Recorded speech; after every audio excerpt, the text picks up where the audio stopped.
Mais comme moi, je dis vraiment les choses à ma fille, à un moment, une fois je lui ai dit, tu sais, j'ai envie de te mettre dans la voiture, aller te mettre au bon coup, courir, te laisser là-bas. Moi, j'ai prié pour dire au Seigneur, mon enfant me blesse, Seigneur, et je commence à ne plus l'aimer. Ça peut arriver. Alors qu'on a des plans et des projections pour notre futur, il arrive dans notre vie que nous fassions face à des difficultés que nous n'avons pas prévues et qui nous emmènent à manifester une certaine force. Vous êtes un parent d'ado et sur notre plateau, nous recevons une maman qui nous parle aujourd'hui de son vécu. Seule à l'élever, ce n'est pas facile. C'est maintenant et tout de suite.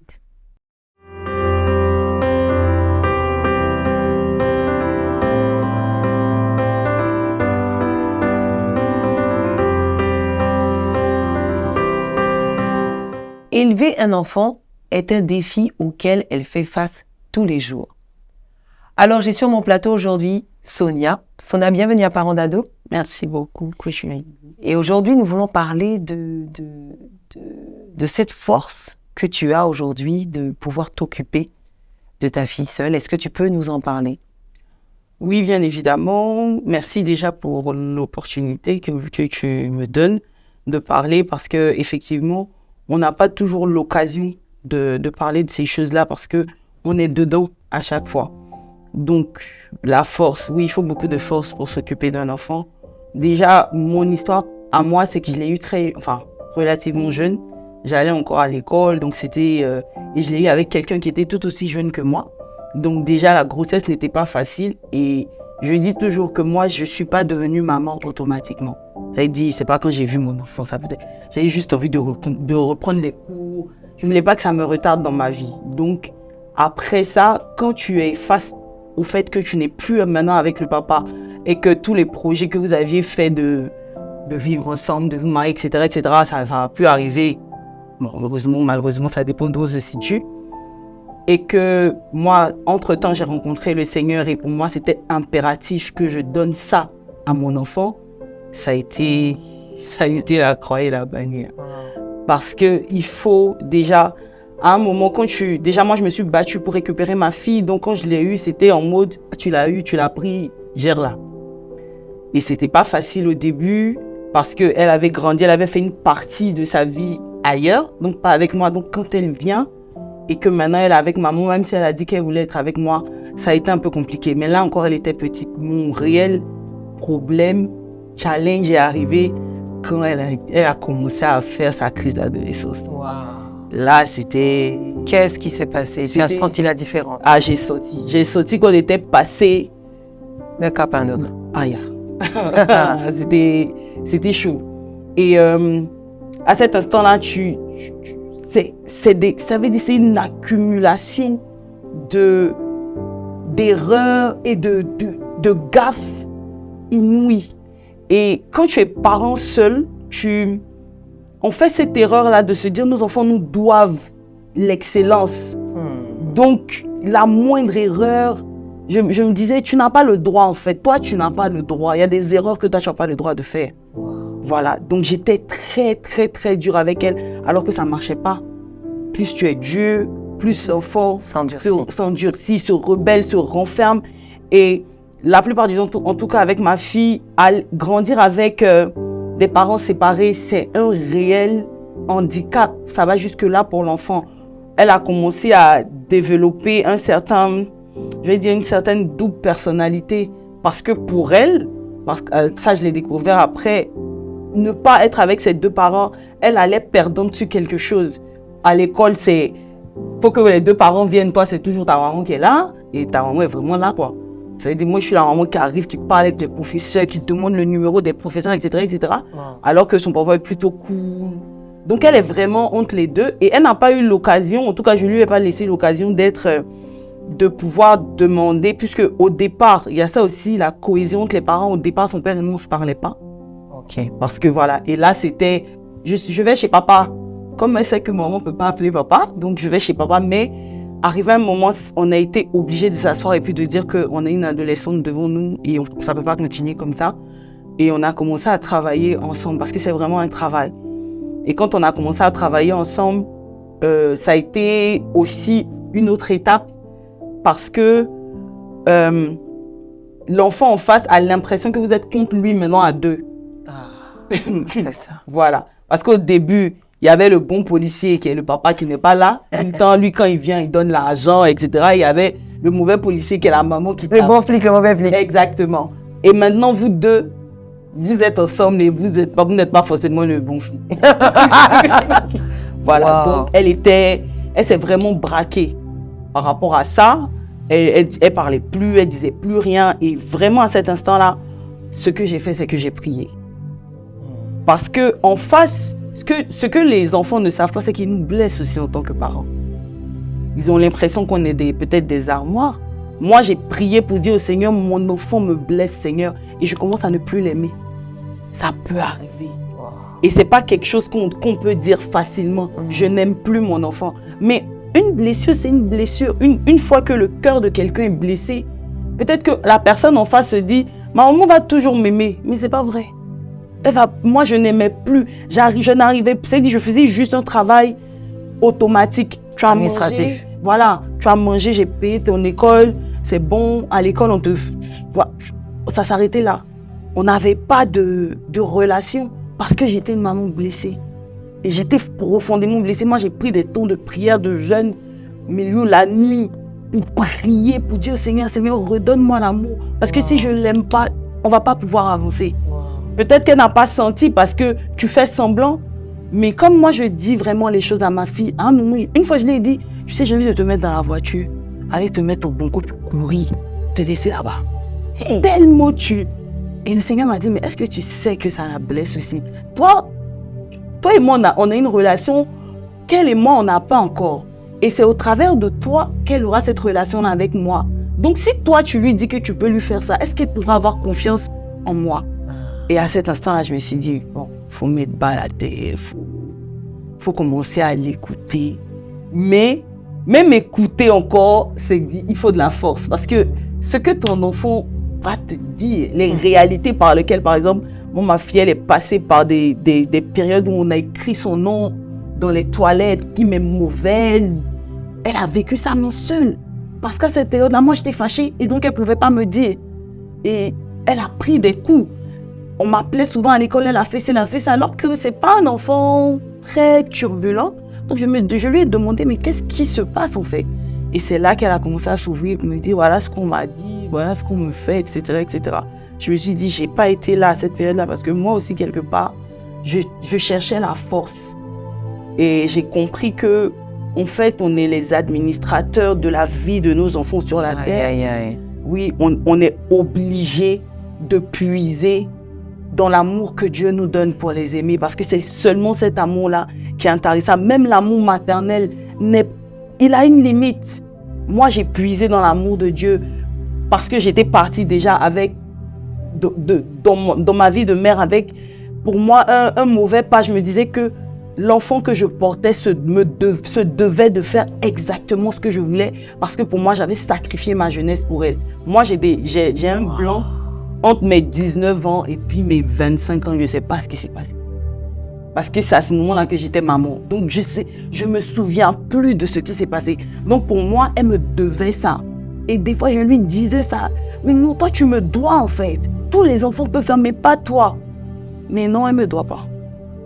Elle ne me doit pas. Elle ne doit la vie qu'à Dieu. Et c'est Dieu qui doit me donner la force maintenant. Et c'est ce deal-là que j'ai fait avec le Seigneur. Et ça a découlé du fait qu'on est devenu beaucoup plus intime. Je suis arrivée à l'écouter, même si c'est un peu difficile des fois. Je suis arrivée à l'écouter. Je suis arrivée à maintenant ne plus... Parce que le truc aussi, c'est que des fois, on s'orgueille en fait d'être un parent seul. On se dit, je gère, etc., etc. Mais non, on ne gère pas en fait. Parce qu'un enfant a besoin d'un papa et d'une maman.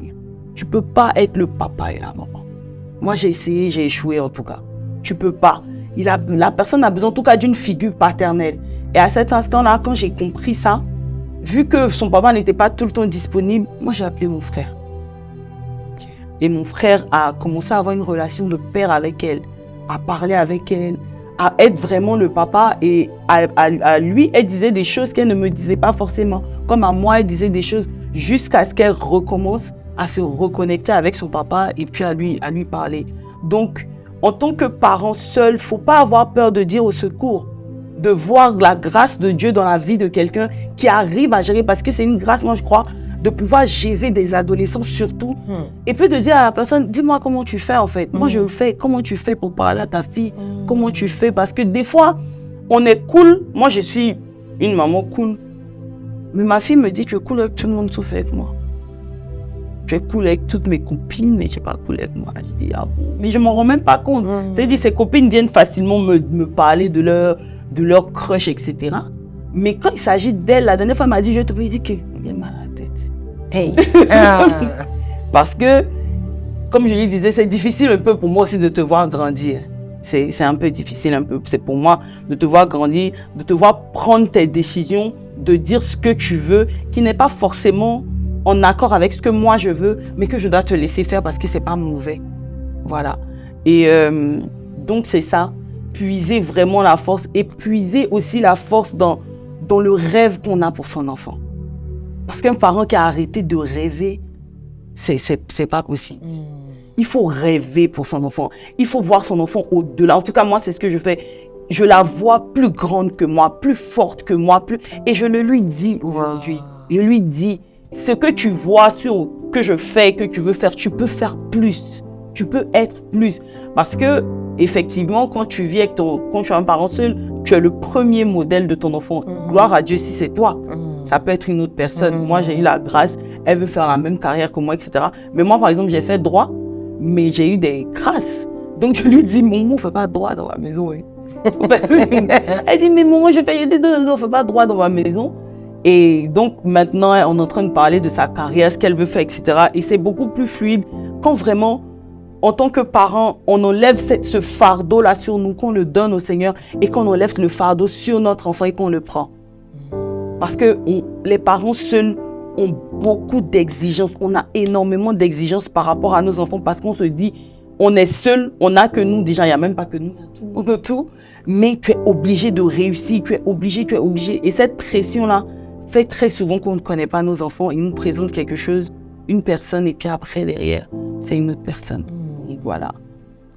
Ah, ce que tu as dit est vraiment, vraiment, vraiment très fort. Et on se rend compte que tu as traversé tout un parcours. Et c'est fou de le dire, mais quand on est parent, on n'a pas de mode d'emploi. C'est-à-dire que tu es parent, je te dis, chouette, j'ai un bébé. Après, c'est bien, quelques mois, tu vois la poupée. Nous, les filles, on aime. Au bout d'un moment, il fait trop de bruit, tu ne peux pas bien dormir et tout. Quand ils sont petits encore, ils sont gérables. Papy aime bien les prendre et tout. Après, quand ils commencent à... Moi, je me rappelle quand mon fils était petit et qu'il ne parlait pas, je rêvais de pouvoir...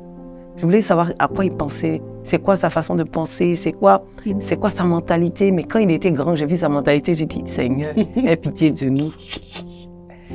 C'est pas facile. C'est pas facile d'être parent, même quand on a le père et la mère à la maison. Mais quand on est seul, c'est encore plus dur. On doit redoubler encore d'efforts. Et ce que je retiens de tout ce que tu as dit, c'est que nous devons aimer nos enfants de l'amour de Dieu. Ça veut dire quand Dieu parle de manifester l'amour de Dieu pour notre prochain, souvent on pense que, il parle de l'amour, aimer son prochain et tout, mais son prochain, c'est ton fils, c'est ta fille, c'est ton mari. Et quand on dit d'aimer son fils de l'amour de Dieu, ce n'est pas aimer son fils de l'amour d'une maman, c'est l'amour de Dieu. Parce que comme elle a dit, l'amour d'une maman, c'est limité. Au bout d'un moment, tu l'aimes de l'amour d'une maman. Quand la maman, elle est exaspérée, qu'elle n'en peut plus, son amour est fini. Parce que l'amour des mamans, c'est comme une dose. Tu as 200 kilos d'amour, c'est tout ce que tu peux porter. Alors que quand tu l'aimes de l'amour de Dieu, c'est un amour qui se renouvelle tout le temps. Un amour qui comprend, un amour qui juge différemment. C'est vraiment la clé pour pouvoir réussir. Et je vois un peu la force que le Saint-Esprit t'a donnée, comment tu as dû puiser dans la force du Saint-Esprit pour pouvoir y arriver. Et j'espère que si tu nous écoutes et que tu es père seul ou mère seule, que tu n'en peux plus, que tu te dises que voilà, j'ai trouvé une parole qui peut me booster. Il faut que tu puises dans l'amour de Dieu pour aimer ton enfant, pour avoir la force de continuer. Des fois, même financièrement, c'est tellement chaud que tu te dis, mais vraiment, si j'étais seule dans ma vie, j'allais avoir beaucoup d'argent, tous ces enfants ou cet enfant. Mais Dieu est là. Dieu a un plan pour vous. Dieu a un plan pour toutes les familles. On va baisser les têtes et on va prier maintenant. Saint-Esprit, je te dis merci. Je te dis merci parce que tu es celui qui nous parle. Tu es celui-là qui nous donne une parole qui peut tout changer. Tu te souviens de toutes ces maisons où il y a un parent monoparental qui élève l'enfant ou les enfants qu'il a eus, qui l'élève avec ce qu'il connaît, avec ce qu'il a vu. Mais je prie, Père, que ta parole nous renouvelle aujourd'hui, qu'elle nous donne de pouvoir construire notre famille selon toi, élever notre famille selon toi, voir nos enfants comme toi tu les vois, et non pas les voir avec les gaffes qu'ils font, les erreurs qu'ils font, les énervements qu'ils nous procurent. Seigneur Jésus, viens nous aider, viens aider les maisons, viens aider les familles. Merci parce qu'aujourd'hui, nous voyons qu'il y a une solution en toi. Nous voyons qu'il y a une force en toi. Nous voyons qu'il y a un amour en toi. Merci parce que tu le fais maintenant, alors que nous entendons ces paroles, nous sommes visités par ton amour. Au nom puissant de Jésus. Amen. L'amour de Dieu n'a pas de fin. L'amour de Dieu est inépuisable. Alors aujourd'hui, j'espère que tu as béni une personne en partageant ce lien. J'espère que tu t'abonnes et que tu cliques sur la cloche de notification afin que chaque semaine, chaque mercredi, tu sois connecté. On se dit à mercredi prochain pour un prochain numéro. À bientôt.